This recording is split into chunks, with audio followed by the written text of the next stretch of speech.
itu, dan itu adalah penilaian yang paling benar. Yang ketiga, saudara-saudara, ketika manusia dalam pengadilan melawan Tuhan. Dan ini ada dalam bacaan kita dalam kitab Yeremia pasal 14 tadi. Ketika bangsa Israel, ini gambar Nabi Yeremia yang berdoa dalam kesedihan yang sangat untuk bangsanya yang keras kepala. Ketika bangsa Israel pada saat itu, saudara-saudara, mereka mengalami kekeringan yang sangat sehingga mereka kelaparan. Lalu bukan saja kering dan lapar, mereka juga mulai diserang, dikepung oleh bangsa-bangsa lain yang mulai menggerogoti daerah-daerah pinggir negeri mereka. Maka bangsa Israel berseru, Tuhan tolong kami, selamatkan kami. Lalu apa kata Tuhan? Tidak. Saudara-saudara, tadi kita nggak baca pasal 15, tapi di pasal 15 ini jawaban Tuhan pada permohonan bangsa Israel. Tadi ayat yang ke-7 sampai 10 itu adalah ketika bangsa Israel memohon.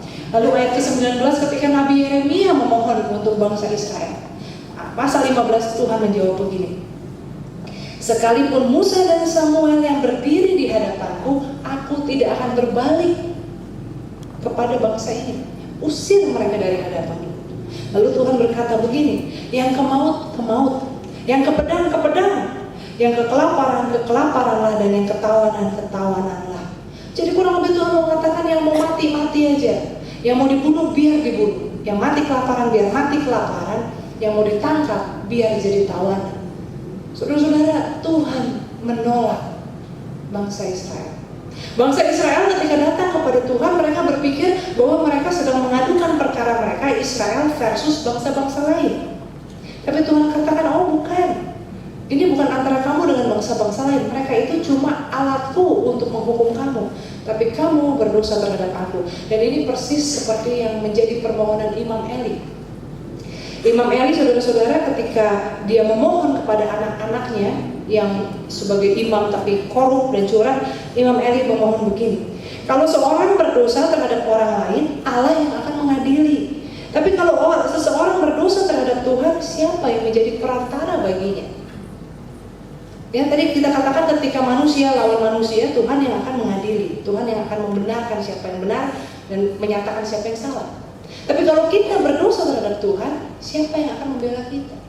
Bahkan sekalipun Musa dan Samuel yang berdiri memohon, kalau Tuhan tidak mau, tidak mau.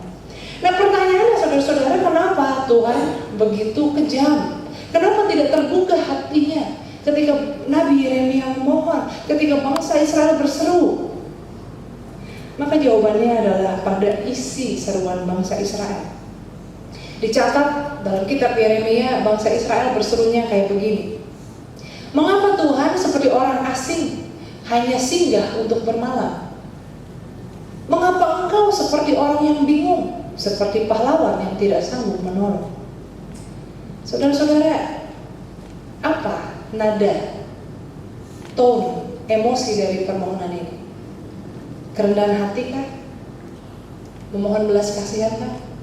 Bukan. Tapi kesombongan, merasa mereka berhak ditolong dan Tuhan wajib menolong manusia.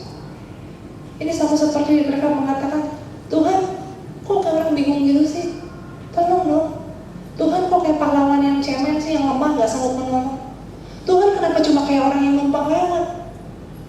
Nah, saudara-saudara, itulah mengapa ini permohonan mereka tidak menggugah hati Tuhan. Bukan karena Tuhan kejam dan tidak berbelas kasihan. Karena ketika Nabi Yeremia memohon, Tuhan jangan pukul kami sadar bahwa kami ini fasik, kami berdosa. Buat Tuhan, iya kamu sadar, tapi bangsa Israel ini gak sadar ya. Jadi ketika hamba Tuhan memohon, tapi kalau umatnya gak sadar, Tuhan katakan gak bisa. Mereka tidak sadar bahwa mereka berdosa. Saudara-saudara, kalau kita beribadah kepada Tuhan, kalau kita punya spiritualitas, kehidupan beriman yang seperti ini, hati-hati. Kalau kita berdoa isinya menuntut, kita isinya kecewa sama Tuhan, kita marah, kita berkata, Tuhan kenapa sih doa saya nggak dijawab? Tuhan kenapa sih saya nggak diberkati seperti orang lain? Saudara-saudara, maka pertanyaannya jawabannya Tuhan nggak punya kewajiban.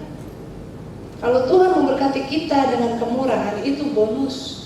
Tuhan nggak punya utang sama kita. Tapi bangsa Israel bertindak seakan-akan mereka jadi Tuhan dan Tuhan yang wajib menolong mereka. Dan ini tidak menggugah hati Tuhan. Apa yang menggugah hati Tuhan? kerendahan hati. Sama seperti si pemungut cukai yang berdiri di belakang, merasa tidak layak, yang tidak berani menengadahkan kepala, yang berdoa sambil memukul dirinya, Tuhan ampuni aku orang yang berdosa ini. Kerendahan hati, kesadaran bahwa kita ini orang yang berdosa, bahwa kita ini orang yang tidak layak, orang yang kalau orang tahu isi pikiran kita, nggak ada yang mau berteman sama kita. Kalau orang tahu apa yang kita lakukan di masa lalu atau mungkin ketika tidak ada yang melihat, mungkin nggak ada yang mau dekat-dekat sama kita. Orang yang kita menyadari bahwa kita orang yang hatinya juga penuh dengan kemarahan, iri hati, kebencian dan sebagainya. Kerendahan hati, pengosongan diri, menyadari akan keberdosaannya, itu justru yang menggugah hati Tuhan. Dan saudara-saudara, orang yang sadar bahwa dia berdosa, bahwa dia banyak kelemahan, biasanya juga nggak akan mudah menghakimi orang. Betul? Karena dia tahu, siapa saya untuk menghakimi? Bukankah saya pun punya juga kesalahan dan kelemahan. Nah, saudara-saudara, saya mau menutup renungan hari ini dengan sebuah cerita, ya. Cerita tentang seorang perempuan yang lagi mau naik pesawat dan pesawatnya belum berangkat. Ini dia udah sampai airport tapi masih ada waktu lah, sejam 2 jam sebelum pesawatnya berangkat. Udah check in segala macam, udah pikir aduh udah pada bengong-bengong beli majalah ya. Maka dia pergi ke kios majalah, dia beli majalah, lalu dia ada kue juga nih, lumayan lah buat camilan ya, dia beli juga kue. Lalu dia pergi ke ruang tunggu ya, bangku-bangku panjang seperti itu, dan dia duduk, kebetulan nggak kosong. Jadi dia duduk, dia taruh tasnya, lalu di sebelah sini ada bapak-bapak ya. Lalu dia mulai duduk asik sambil membaca, membuka-buka majalahnya sambil mau makan kue ya. Lalu dia tangannya gini kan, tasnya di tengah. Saudara-saudara, tapi dia heran, kok bapak yang di sebelah sini ikut makan kuenya? Lalu dia bingung kan, dia liatin, tapi dia diam aja. Diambil lagi kuenya, bapak itu ngambil satu lagi. Mulai kesel lah, lalu dia pelototin gitu ya, sambil terus makan ya, lucu juga kalau kita lihat ya. Sambil makan yang melotot, bapak itu malah senyum gitu ya, senyum sambil makan lagi kuenya ya. Waduh, dia kesel banget. Tapi saudara-saudara, ya dia nggak mau negor, karena dia pikir biar sadar, dia udah dipelototin masa nggak nyadar. Sampai kemudian kuenya tinggal satu. Lalu dia pikir, nah sekarang kalau tinggal satu nih bapak mau apa nih?